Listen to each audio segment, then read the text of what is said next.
శ్రీమాత్రే నమ. జై గురు దత్తాత్రేయ నమ. ఈ వీడియోలో మనం ఏప్రిల్ 1వ తారీఖు నుంచి 15వ తారీఖు మధ్యలో జరగబోయే పక్ష ఫలితాలు మేషరాశి వారికి ఏ విధంగా ఉంటాయి అని పరిశీలించినప్పుడు, మరి ఏప్రిల్ నెల ప్రారంభం కాబట్టి మరి ఈ ప్రారంభంలో ఈ రాశి అందే చంద్రగ్రహం ఉండగా ఈ పక్షం ప్రారంభమైంది. అంటే జాతకుడు కొత్త ప్రయత్నాలు ప్రారంభించడానికి ఇది అనుకూలంగా ఉంటుంది. అలాగే ఏదైనా విదేశ ప్రయత్నాలు కానీ, నూతన వ్యాపార ప్రయత్నాలు కానీ, ఏదైనా పెట్టుబడి పెట్టే కార్యక్రమాలు, అలాగే ఏదైనా గృహ నిర్మాణం లాంటి కార్యక్రమాలు, కొత్త వ్యాపారపరమైనటువంటి ఆలోచనలకి ఇది కరెక్ట్ అయినటువంటి సమయం ఈ రాశి వారికి. అంటే ఎటు నుంచి ఎటు చూసినా ఇంచుమించుగా మనకి ఈ పక్షం అంతా కూడా 5 గ్రహాలు వ్యయస్థాన సంచారం వల్ల జాతకుడిపై అధికమైనటువంటి వ్యయం అంటే ఖర్చులు రావడం జరుగుతూ ఉంటుంది.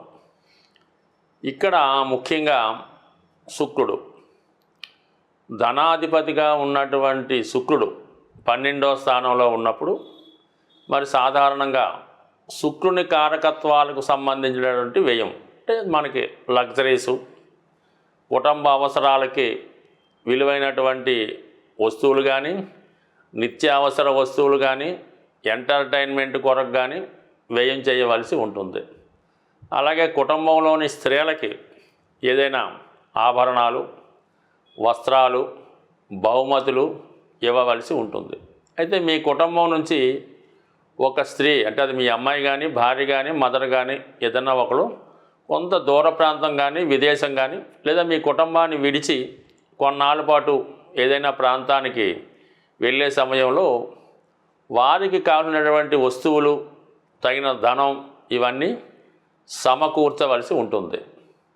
అలాగే మీ యొక్క ఎంటర్టైన్మెంట్ కోసం, సొంత సుఖాల కోసం ఏదైతే మీరు చాలా కాలంగా మరి అనుభవిద్దాం అనుకుంటున్నారో, అంటే ఒక వాహనాన్ని కొనుక్కునే ప్రయత్నం కానీ, గృహాన్ని చక్కగా ఎయిర్ కండిషన్ చేసి ఆధునిక సౌకర్యాలు ఏర్పరచడానికి కూడా ఈ శుక్రగ్రహం కారణమవుతూ ఉంటుంది.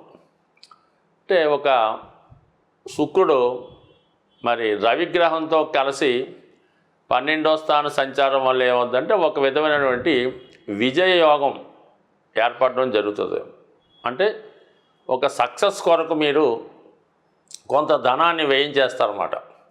అంటే ఏదైనా ఒక రాజకీయ పదవి కోసం కానీ, ఏదైనా ఒక ప్రభుత్వ ఉద్యోగం కొరకు కానీ, ఏదో కాంట్రాక్ట్ కొరకు కానీ, ఏదైనా మనం ఇతరులపై సక్సెస్ సాధించడానికి దాని కొరకు ముందుగా కొంత ధనాన్ని ఇన్వెస్ట్ చేయడం, అలాగే కొంత పలుకుబడిని ఉపయోగించడం జరుగుతుంటుంది.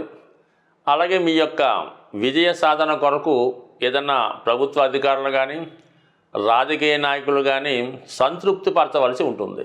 సో ఈ విధంగా మీరు ఏదైనా ఈ విజయ యోగానికి తగిన ఏర్పాట్లు చేసుకోవడం జరుగుతుంది. అలాగే మరి ఈ శుక్ర బుధగ్రహాల కలయిక వల్ల ఇప్పుడు ఒక విద్యాయోగం, అదే పండిత యోగం, అదే సరస్వతి యోగం, అదే విద్యాలక్ష్మి యోగం ఏర్పడింది. మరి ఈ కారణం వల్ల వ్యక్తిగతంగా మీరు కానీ, శుక్రుడు ఇన్వాల్వ్మెంట్ ఉండడం వల్ల మీ భార్య కానీ, మీ కుటుంబంలో మీ కుమార్తె కానీ, మరి బుధుడు తృతీయాధిపతిగా మీ యొక్క తోడబుట్టినవాడు మీ తమ్ముడు కానీ, వారిని ఉన్నత విద్య కొరకు విదేశాలకు పంపించి దానికి తగు ఏర్పాట్లు కూడా చేయవలసి ఉంటుంది. వ్యక్తిగతంగా మీరు కూడా ఏదైనా కొత్త సబ్జెక్ట్ నేర్చుకోవడానికో, కొత్త వ్యాపార ప్రారంభానికో విదేశంలో ప్రయత్నాలు చేయడం, ఎక్స్పోర్ట్ అండ్ ఇంపోర్ట్ లాంటి వ్యాపారాలకి కావాల్సినటువంటి లైసెన్సులు పొందడానికి కూడా ఇది అనుకూలంగా ఉండడం జరుగుతుంటుంది. వీటన్నిటికన్నా అధికమైనటువంటి యోగం ధనయోగం. ఈ ధనయోగం దాన్నే సుఖయోగం. ఇది శుక్ర రాహుల వల్ల మీకు 12వ స్థానంలో ఏర్పడింది. అంటే విపరీతమైనటువంటి లగ్జరీస్ని కోరుకోవడం జరుగుతుంటుంది. విపరీతమైనటువంటి వాంఛలు కోరికలు మీకు కలుగుతూ ఉంటాయి. అందువల్ల ఏదైనా ఒక ఖరీదైనటువంటి ప్రయాణం చేయడం కానీ, ఒక ఖరీదైనటువంటి రిసార్టు లేదా 5 స్టార్ హోటల్ లాంటిదో స్టే చేయడం, అక్కడ కొన్ని వ్యాపార సంప్రదింపులు కానీ, ఇష్టమైన వారిని కలుసుకోవడం కానీ, లేదా ఏదైనా ఒక మంచి పార్టీ కాక్టైల్ పార్టీ లాంటిది కలుసుకోవడం కానీ, ఏర్పాటు చేయడం కానీ, అందరికీ విందివ్వడం కానీ జరుగుతూ ఉంటుంది. అంటే మొత్తం మీద ఈ ఆర్థిక సంవత్సర ప్రారంభంలో ఎవరైతే మేషరాశిలో అటు సినిమా రంగంలో కానీ, ఇండస్ట్రీ రంగంలో కానీ, రాజకీయ రంగం, ఫైనల్గా మరి రియల్ ఎస్టేట్ రంగంలో ఉన్నవాళ్ళు వారి యొక్క వ్యాపార అభివృద్ధి కొరకు మరి ప్రారంభంలోనే ఎక్కువ ఖర్చు, అంటే ఖర్చు అన్నా కూడా ఒక విధంగా ఇన్వెస్ట్మెంటే, మన వ్యాపార అభివృద్ధికో కొత్తగా రాజకీయ పార్టీ మారడానికో పెట్టడానికో అందరినీ పిలిచి ఒక విధమైనటువంటి ప్రస్తుత సమాజంలో జరిగే ఒక మంచి విందు కానీ, వినోదాలు కానీ, పార్టీలు కానీ ఏర్పాటు చేయడం ఆనవాయిగా జరుగుతుంది. వ్యక్తిగతంగా మీరు ఏర్పాటు చేయొచ్చు, లేదా వారు ఏర్పాటు చేసిన పార్టీలో మీరు కూడా పాల్గొనడానికి ఈ గ్రహస్థితి చెప్తుంది. అయితే ఏంటంటే కుటుంబ స్థానంలో, ధనస్థానంలో ఉన్నటువంటి గురువు ఏది చేసినా కూడా 1-2 సార్లు ఆలోచించవలసి ఉంటుంది.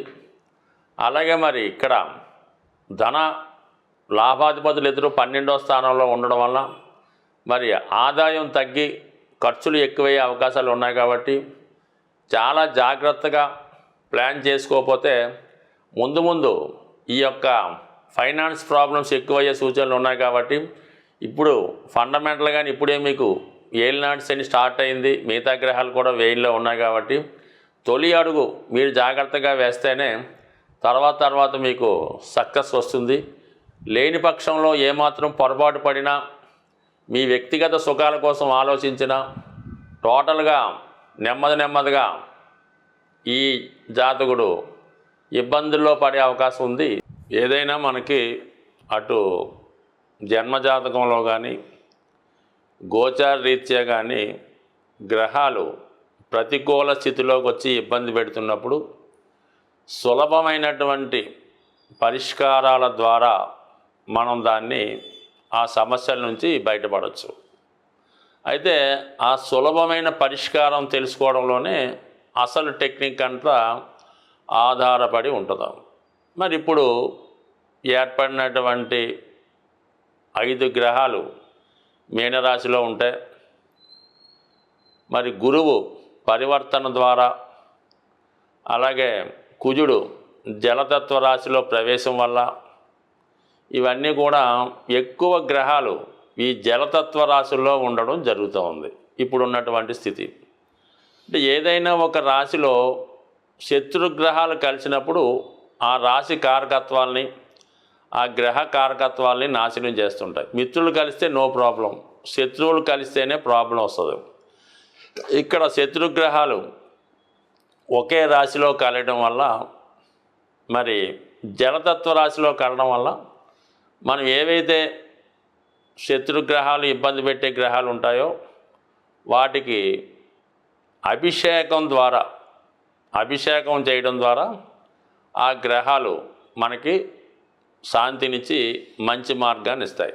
దానివల్ల మీరు శివుని యొక్క, అంటే శని యొక్క అనుకూలత కొరకు శివుడికి అభిషేకం చేయడం, మరి చక్కని శుద్ధమైనటువంటి జలంతో అభిషేకం చేయడం వల్ల, రాహుగ్రహానికి అమ్మవారికి కుంకుమతో కలిపిన నీటితో అభిషేకం చేయడం వల్ల, మరి లక్ష్మీ అమ్మవారికి పాలతో అభిషేకం చేయడం వల్ల, అంటే శుక్రగ్రహ అనుగ్రహం కోసం, మరి బుధుడు అక్కడ ఉండడం వల్ల బుధగ్రహ అనుగ్రహం కోసం మరి విష్ణుమూర్తిని అభిషేకం చేయడం వల్ల, అంటే వెంకటేశ్వర స్వామికి అభిషేకం చేయడం వల్ల, ఇక గురుగ్రహానికి ఇంచుమించుగా దక్షిణామూర్తి శివుడు కూడా ఓకే, కుజగ్రహానికి సుబ్రహ్మణ్య స్వామి, ఈ గ్రహాలకి అంటే వారి సమస్యను అనుసరించి వివాహం, రుణాలు సుబ్రహ్మణ్య స్వామి,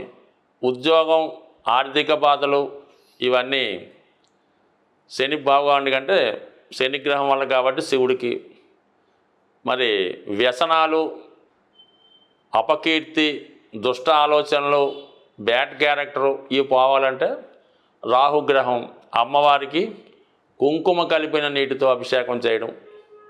సో ఈ విధంగా అభిషేకం చేస్తూ మంచిది. అయితే ఏదన్నా ఇప్పుడు రేపు వస్తున్నటువంటి అంటే ఆల్రెడీ మనకు ముందుగా ఉన్నాం కాబట్టి మరి ఉగాది నాడు అంటే ఉగాది ముందు రోజు వచ్చే అమావాస్య రోజు ఏదైనా ఒక